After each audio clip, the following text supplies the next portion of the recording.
아름다운 11월의 가을을 잘 보내고 계십니까? 한 주 동안 잘 지내셨습니까? 군생활 하시느라 수고 많습니다. 군생활 하는 동안에 가을이 마음속에 들어올지 모르겠습니다만은 그래도 이 지세포에서 군생활 하시는데 지세포의 아름다운 가을 하늘과 바다를 마음껏 마음에 담으시면 좋겠습니다. 서로 옆에 있는 분에게 인사 나누실 때에 당신을 보니 참 좋습니다. 자세히 보니 더 좋습니다. 이렇게 하시면 좋겠습니다. 한번 인사 나누실까요? 당신을 보니 참 좋습니다. 자세히 보니 더 좋습니다. 당신을 보니 참 좋습니다. 자,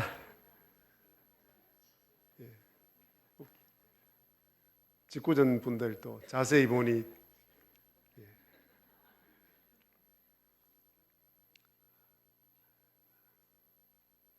로마 교회에서 일어난 일입니다. 지금 로마 교회가 아니라 사도 바울 시대의 로마 교회를 가리킵니다. 예배가 끝나고 점심 식사 시간에 육고기가 올라왔습니다. 좋겠죠. 근데 어떤 성도들이 이 육고기를 아주 맛있게 먹었습니다. 그런데 그것을 본 다른 성도가 아니 어떻게 우상 앞에 올라갔을지도 모를 그 고기를 먹을 수 있단 말인가 라고 생각을 하면서 그 고기를 맛있게 먹은 성도에게 다가가서 항의를 했습니다. 아니 어떻게 저 고기를 저렇게 맛있게 먹을 수 있습니까? 이 고기가 우상 앞에 바쳐진 고기일 줄 어찌 알고 이 고기를 먹습니까? 라고 말을 했습니다.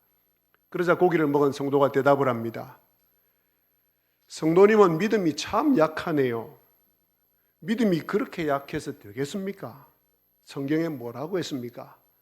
세상에 참신은 하나님 한 분밖에 없다고 하지 않았습니까?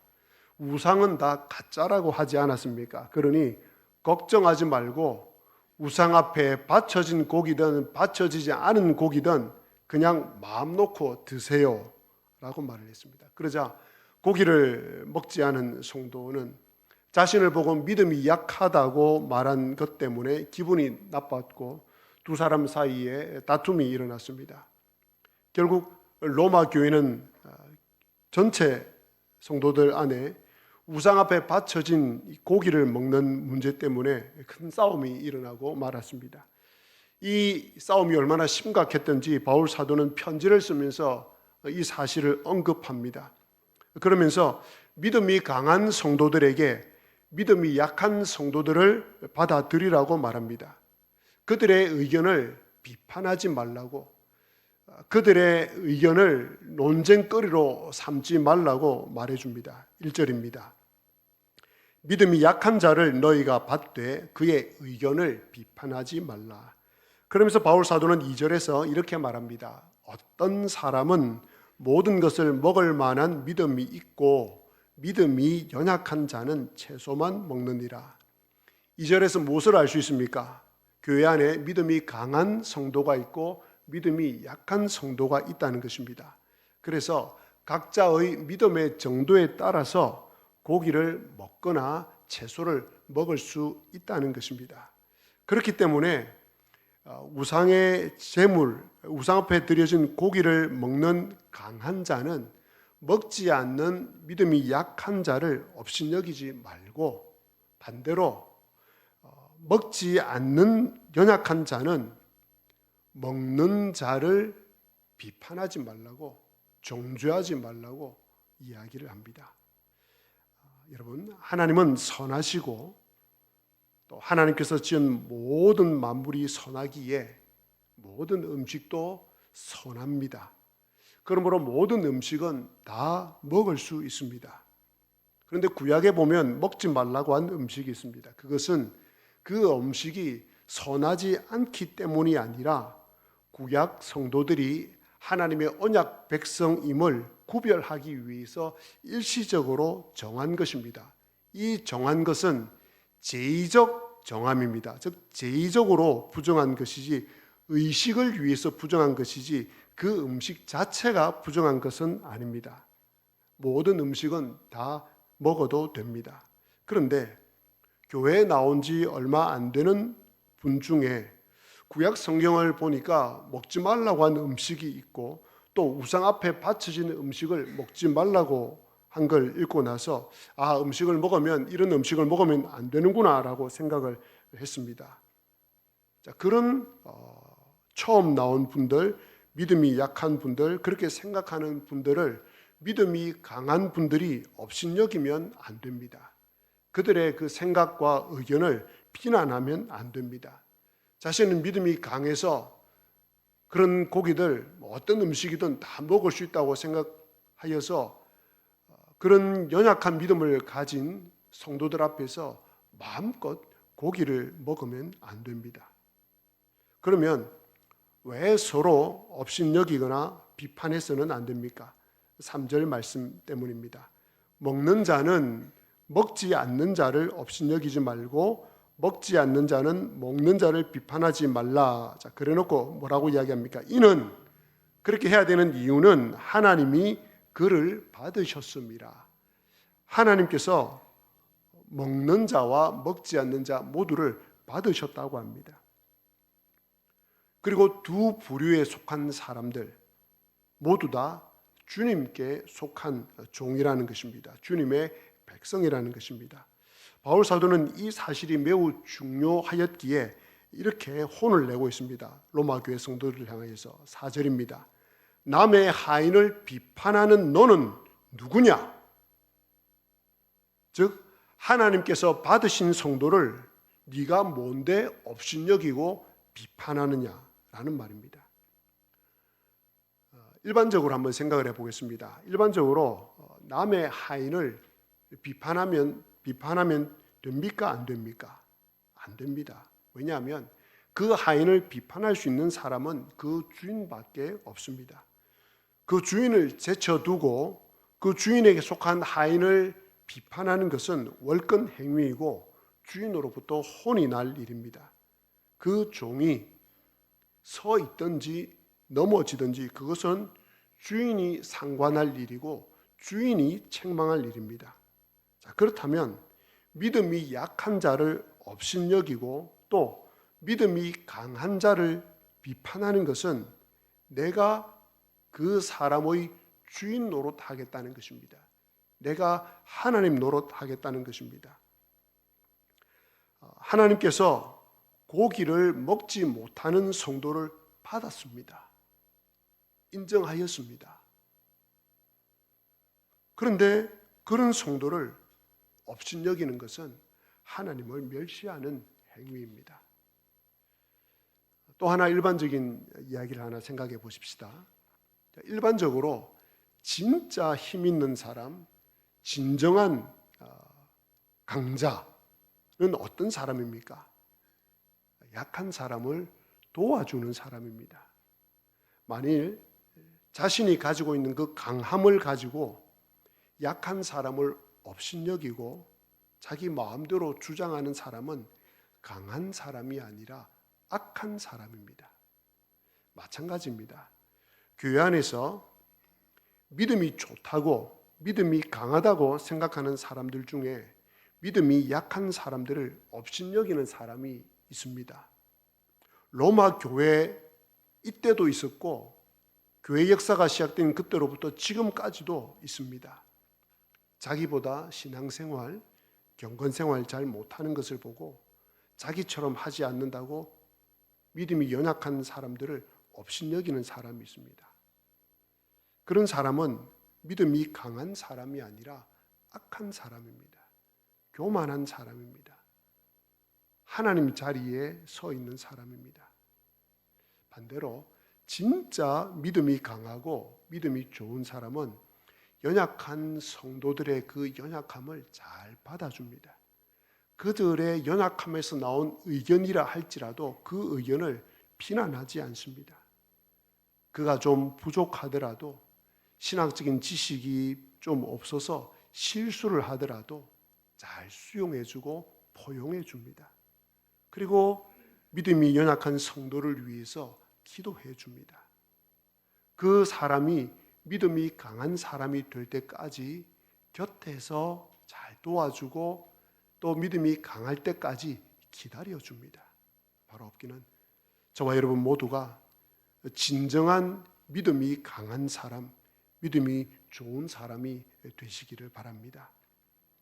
자, 이어서 바울 사도는 로마 교회 안에 이 고기 문제 말고 또 하나의 문제를 지적합니다. 무슨 문제입니까? 날에 관한 문제입니다. 5절 말씀에 나옵니다. 어떤 사람은 이 날을 저 날보다 낮게 여기고 어떤 사람은 모든 날을 같게 여기나니 각각 자기 마음으로 확정할지니라 라고 이야기를 합니다.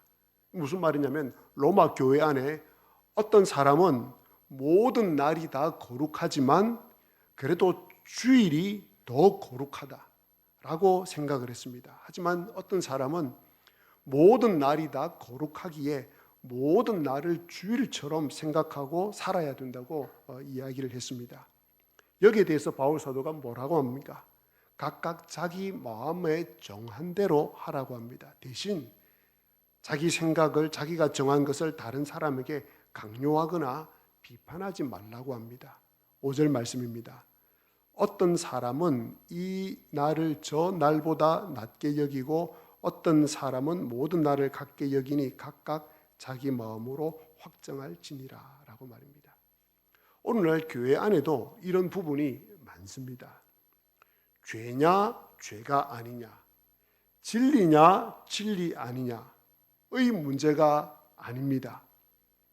그런데 그런 문제임에도 불구하고 스스로를 믿음이 강한 자로 생각을 하고 믿음이 약한 사람들을 업신여기는 일들이 있습니다. 그래서 믿음이 약한 자가 실족하게 되고 상처를 받는 일이 있습니다.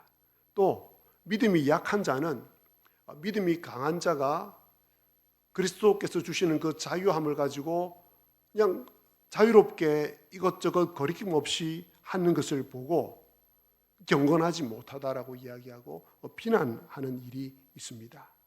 오늘 하나님께서는 그런 일이 있을 때에 자신의 믿음대로 정하면 되고, 그러나 그 결정으로 인해서 다른 사람을 업신여기거나 비난하지 말라고 합니다. 자, 그러면 이제 바울 사도가 앞에서 이야기한 고기와 날에 관한 문제, 고기와 관련하여서 믿음이 강한 자와 믿음이 약한 자가 서로 업신여기고 비난하는 것에 대해서 하지 말라고 이야기를 합니다. 그리고 날에 관한 문제에 대해서도 자기 믿음대로 정할 뿐 그것을 서로에게 주장하거나 또 서로 업신여기거나 비판하지 말라고 하는데, 그렇게 하지 말라고 하는 이유가 무엇입니까? 첫 번째로 모두 다 그 행동이 주를 위한 행동이기 때문입니다. 6절과 7절 말씀을 보시기 바랍니다. 나를 중히 여기는 자도 주를 위하여 중히 여기고 먹는 자도 주를 위하여 먹으니 이는 하나님께 감사함이요, 또 먹지 않는 자도 주를 위하여 먹지 아니하며 하나님께 감사하느니라. 우리 중에 누구든지 자기를 위하여 사는 자가 없고 자기를 위하여 죽는 자도 없도다 라고 말씀합니다. 믿음이 약하여서 음식을 가리고 어떤 특정한 날을 중히 여기는 사람도 주를 위하여 하는 행동입니다. 또 믿음이 강하여서 아무 것이나 다 먹고 또 모든 날은 다 똑같은 날입니다 라고 하면서 모든 날을 또 중요하게 여기는 사람도 주를 위하여 하는 행동이라는 것입니다. 모두가 다 주를 위하여서 한 행동이니 그 행동을 업신여기거나 비난하지 말라고 합니다. 우리 한국 교회 안에 죄도 아니고 진리도 아닌데 마치 죄인 것처럼 진리인 것처럼 생각하여서 굉장히 많이 성도를 실족하게 하는 일들이 있는데, 그 중에 술과 담배, 또 주의를 지키는 방법, 이런 일들이 있습니다. 이런 것들에 대해서 이건 죄도 아니고 진리의 문제도 아닌데 여기에 대해서 업신여기고 비난하는 일들이 있습니다. 오늘 하나님께서는 거기에 대해서 뭐라고 말하냐면 이것이 주를 위한 일인가의 기준점을 두라고 이야기합니다. 술과 담배에 대한 내 생각, 내 행동, 또 제사 음식에 바쳐진 음식을 먹느냐 막느냐에 대한 나의 생각과 행동, 또 주의를 어떻게 지키느냐에 대한 내 생각이 주를 위한 일인가의 기준점을 놓으라는 것입니다. 내가 정한 방법이 주님의 영광을 떨어뜨리지는 않는가? 내가 정한 방법이 주님의 몸된 교회에 손해를 끼치는 것은 아닌가라고 생각을 하면서 행동을 하라는 것입니다. 자, 그러면 성도님들은 또 여러분들은 왜 주님을 위하여 살고 주님을 위하여 죽어야 합니까? 바울 사도는 8절에서 그 유명한 말로 대답을 해줍니다. 우리 8절 말씀을 함께 읽겠습니다. 시작. 우리가 살아도 주를 위하여 살고 죽어도 주를 위하여 죽나니 그러므로 사나 죽으나 우리가 주의 것이로다. 여러분들을 보면 한 분도 빠짐없이 다 주를 위하여 살아가려고 합니다. 이 행동도 저 행동도 어찌하든지 주를 위하여서 하려고 하는 행동들입니다. 살아도 주를 위하여 살고 죽어도 주를 위하여 죽으려고 합니다. 그렇게 하는 이유가 무엇입니까? 사나 죽으나 여러분이 누구의 것이기 때문에 주님의 것이기 때문에 그렇습니다. 자, 그러면 여러분이 사나 죽으나 어떤 일에서나 주님의 것인 이유가 무엇입니까? 그리스도께서 여러분의 주인이 되시기 위해 십자가에서 죽으셨다가 부활하셨기 때문입니다. 9절 말씀입니다. 이를 위하여 8절에 나오는 이 말씀을 바울 사도가 이야기하고 있는 다음에 이를 위하여 그리스도께서 죽었다가 다시 살아나셨으니 곧 죽은 자와 산 자의 주가 되려 하심이라. 여러분, 예수님께서 여러분을 위하여서 죽었다가 다시 살아나신 이유는 산 자와 죽은 자의 주인이 되시기 위함입니다. 저와 여러분의 주인이 되시기 위함입니다. 주인이 되셔서 여러분을 보호하시고 인도하시고 공급해 주시기 위하여서 여러분의 전 인생을 책임지시는 주인이 되시기 위함입니다. 그러므로 우리는 주를 위하여, 우리의 주 되신 예수 그리스도를 위하여 우리가 살아가는 것입니다. 그래서 구원에 있어서 가장 핵심은 이 주인됨입니다. 내가 예수님을 믿느냐 믿지 않느냐는 내가 예수님을 주인으로 모셨느냐 모시지 않았느냐로 판별할 수 있습니다. 예수님을 주인으로 모신 사람은 모든 일을 주를 위하여 하려고 합니다.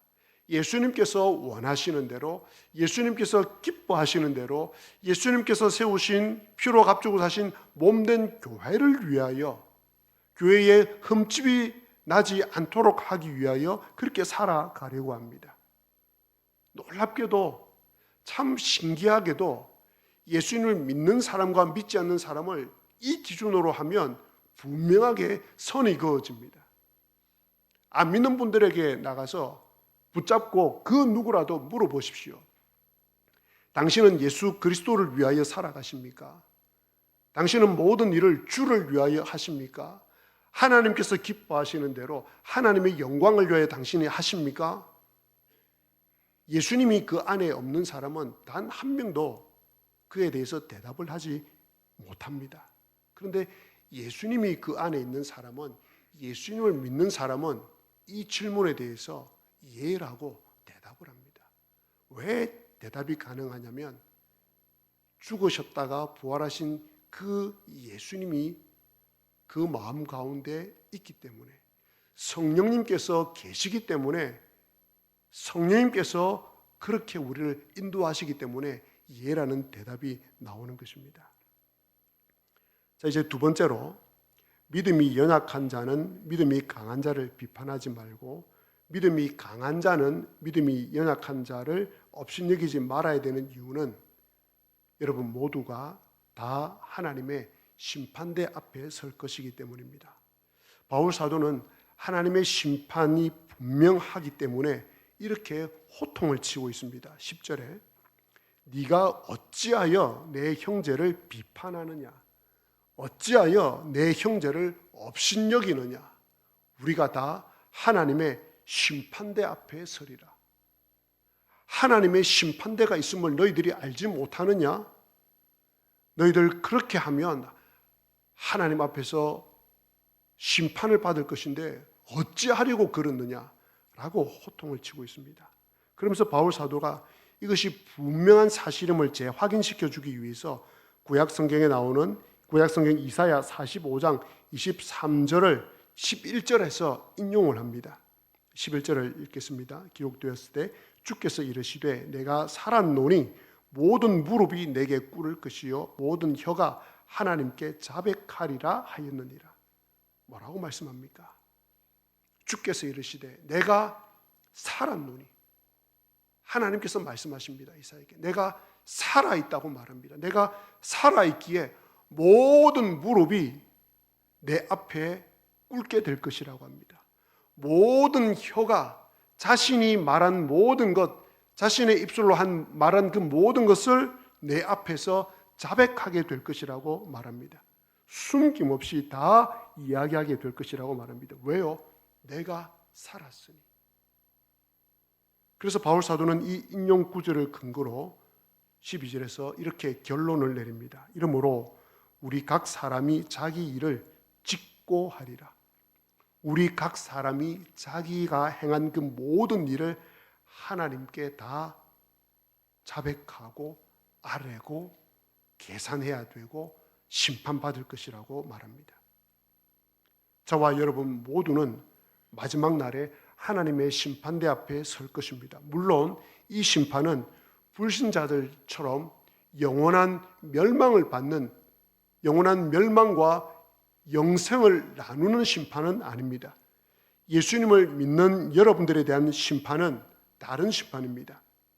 여러분들이 강한 믿음으로 믿음이 약한 성도를 업신여긴 일, 또 믿음이 약한 상태에서 믿음이 강한 성도를 비난한 것, 이런 것들에 대해서 심판을 받을 것입니다. 그뿐만 아니라 여러분들께서 입술로, 삶으로, 몸으로 행한 그 모든 일들에 대해서 하나님 앞에 직고해야 될, 있는 그대로 다 아뢰어야 될, 털어 놓아야 될 것이라고 말씀합니다. 여러분, 하나님의 이 심판을 가볍게 여기지 마시기 바랍니다. 말씀을 정리하겠습니다. 첫째로, 신앙생활을 하시다 보면 성경에서 직접적으로 답을 얻을 수 없는 모호한 문제들이 있습니다. 진리와 비진리로 나눌 수 없는 그런 문제들이 있습니다. 그런 문제들을 해결하기 위한 기준점은